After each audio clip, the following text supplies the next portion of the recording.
30% of all relationships, dating or married, experience some form of cheating, and that's just what is reported. And the more I study relationships as a whole, I can see now which relationships are more at risk for cheating. So that's what we're going to talk about today. And if I'm being perfectly honest, I don't really expect this video to do very well because it's really hard to convince people who haven't cheated to watch a video about how to protect it, right? Because in their mind, they're thinking that'll never happen. I don't need to worry about that. That was at least my mindset. And yet I was the one that needed to watch this most. And for those of you who don't already know, I tragically cheated on my wife earlier in our marriage. And it's something I will always regret. It will always be a part of my story. And I will feel the consequences of that decision in some way for the rest of my life. But I refuse to let my past define my future.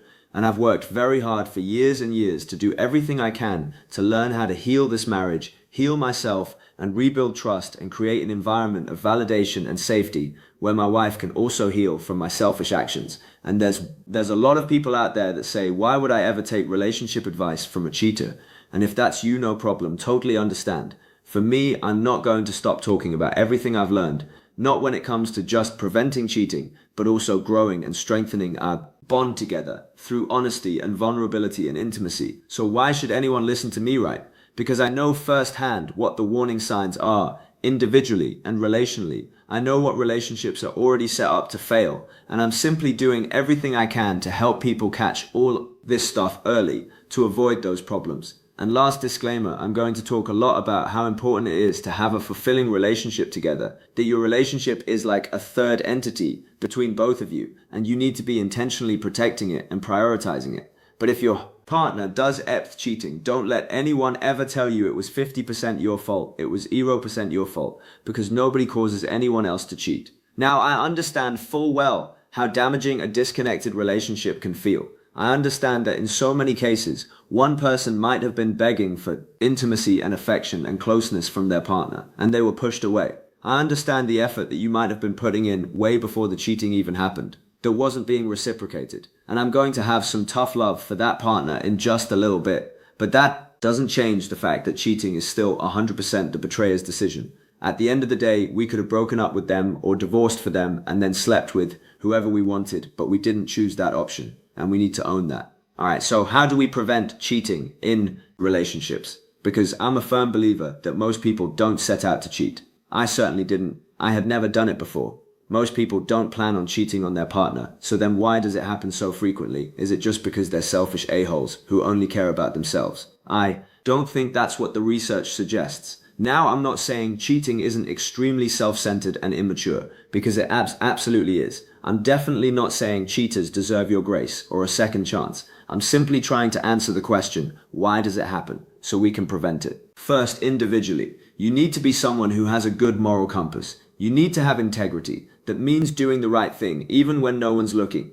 You need to have a direction for how you want to show up in your relationships. If you're in a committed relationship with someone, and especially if you're married, that means protecting your bond together. Commitment isn't just a word. It doesn't mean simply staying together. Anyone can stay together. You need to be committed to. More commitment is a mindset. It means your perspective matters to me. Your pain matters to me. We're equals. We respect each other, right? We learn how each other feels prioritized and valued most.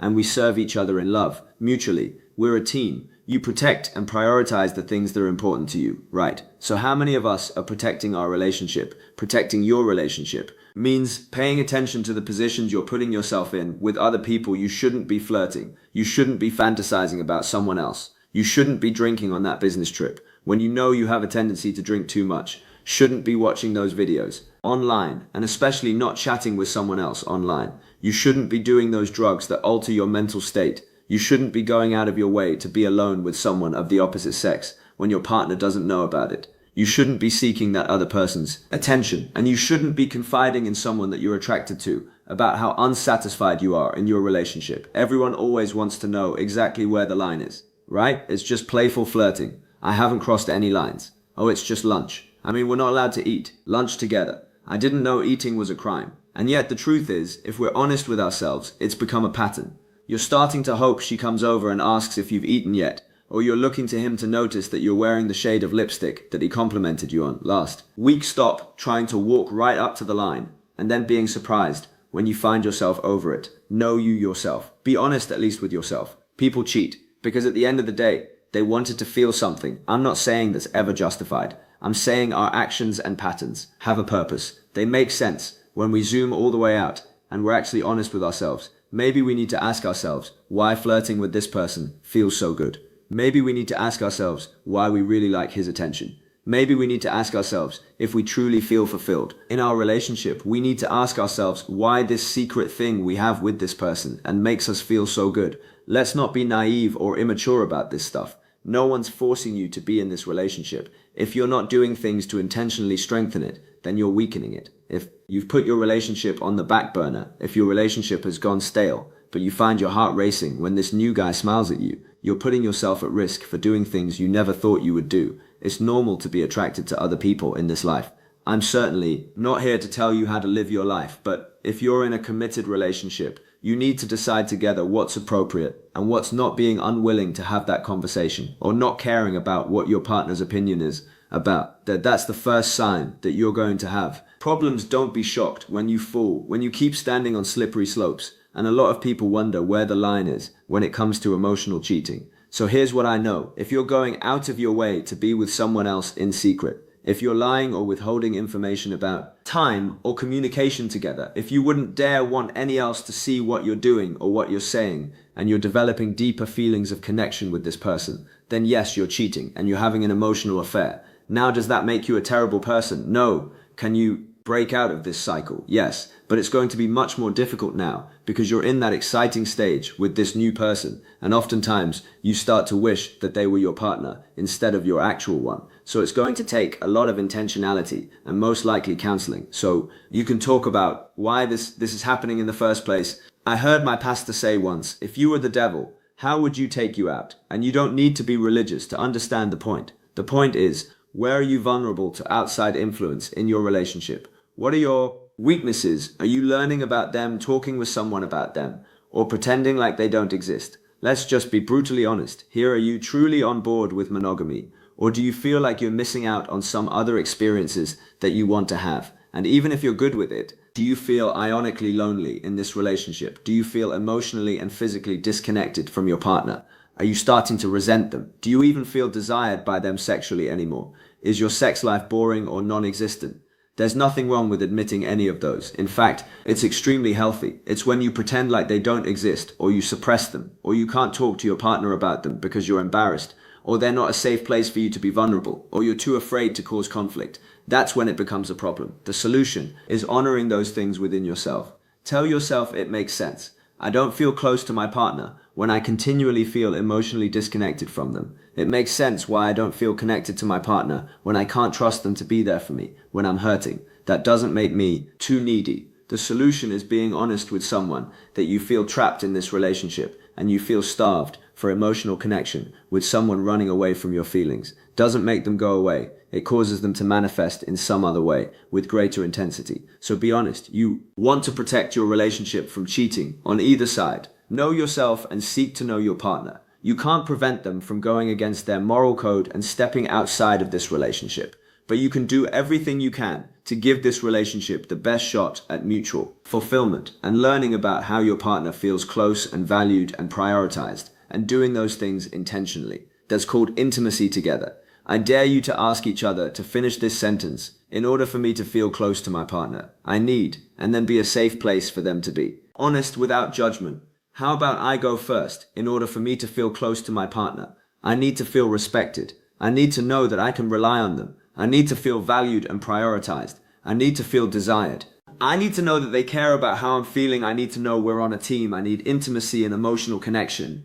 Or maybe some of you thought the opposite. I need some separateness, some independence, some autonomy. I need you to not see me as the enemy. I need to not be yelled at or blamed at for someone else's feelings. I need less unhealthy conflict. Absolutely, those aren't bad. Those are your needs, and that's okay. Not understanding or prioritizing our partner's needs doesn't cause cheating, but it does cause disconnection, which left unrepaired will lead to distance and conflict, which no one ever seems to want when it happens, but they refuse to pay attention to the warning signs that lead up to it. Because good relationships will always require effort. It's always going to be a swim against the current. upstream. The natural drift will always be towards self-centeredness and complacency. The normal pull is towards laziness, me too. So we have to fight against that mutually. We have to make time for each other. We have to be intentional. We have to have the tough conversations. We have to invite and encourage honesty with each other. We have to prioritize our partners in the ways they feel loved most, right?